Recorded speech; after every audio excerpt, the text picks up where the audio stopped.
Yo peraih mimpi, apa kabar? Tentunya selalu dalam kemakmuran dan selalu dalam kejayaan ya. Sehat selalu dan terus bersemangat. Ya, di video kali ini kita pengen diskusi nggak panjang ya, tentang bagaimana kita menciptakan uang dengan law of attraction ya. Itu kuncinya sebenarnya hanya ada 3, tapi saya tambahkan lagi jadi 4 ya. Jadi ada tambahan 1 lagi dari versi saya ya. Yang pertama adalah bagaimana kita itu meminta. Nah, saat kita meminta, itu bagaimana caranya? Nah, biasanya orang meminta hanya berharap bahwa suatu saat akan diberikan. Tapi padahal sebenarnya enggak. Padahal kuncinya adalah kita meminta itu seolah-olah kita sudah mendapatkannya. Seolah-olah kita sudah memilikinya dan seolah-olah kita sudah meraih semua itu. Berapapun nilainya dan berapapun jumlahnya itu terserah. Jadi bebas aja. Sesuaikan dengan kebutuhan teman-teman sendiri. Rasakan sudah dimiliki, bukan akan, bukan jika, bukan kalau, bukan besok, bukan kapan-kapan. Yang jelas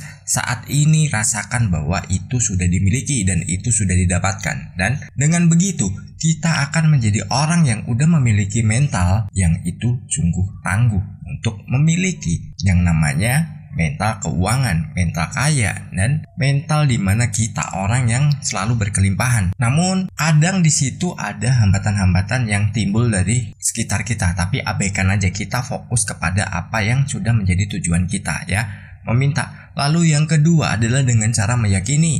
Nah, ini ada versi meyakini. Kita yakin bahwa kita akan mendapatkannya atau kita yakin sudah mendapatkannya, dan bisa juga dengan alam semesta memberikan jawaban. Nah, jawaban ini berupa kode-kode ya, berupa simbol-simbol. Mungkin kita saat pengen mobil itu di jalan kita akan sering nemui dan sering ketemu mobil sesuai dengan apa yang sudah kita impikan. Nah, tapi di kali ini saya pengen membahasnya tentang bagaimana kita meyakini. Jadi kita yakin aja bahwa itu sudah kita miliki, atau kita yakin aja, kita positif bahwa itu akan kita raih. Namun rasakan bahwa itu memang sudah melekat pada diri kita, itu sudah menjadi milik kita ya.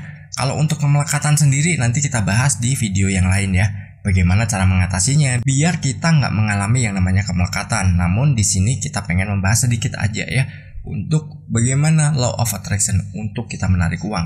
Jadi tentukan dulu nilainya ya, berapapun yang teman-teman inginkan, itu bebas. Terus selanjutnya adalah menerima. Saat kita sudah melakukan 2 hal tadi dan kita udah menjalani setiap ya mungkin prosesnya, mungkin ya tahapan-tahapannya. Nah, dari situ kita akan menerima. Nah, menerima ini nggak harus langsung besar, tapi ada penerimaan dari wujud kecil dulu. Setelah itu baru ditingkatkan. Yang jelas apa? Kita bersyukur nggak? Kalau kita udah bersyukur ya itu akan ditingkatkan. Tapi kalau kita nggak, ya itu nggak akan kita dapatkan.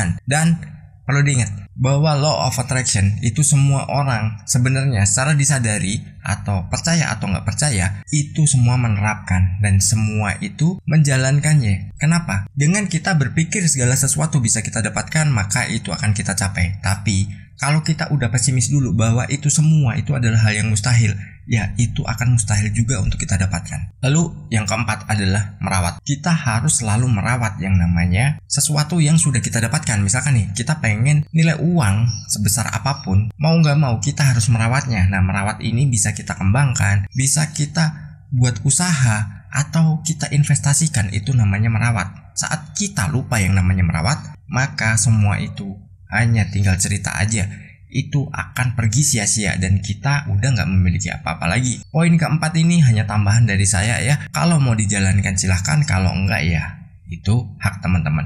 Dan saya nggak ada paksaan di sini. Dan jangan lupa raih mimpimu. Bye bye.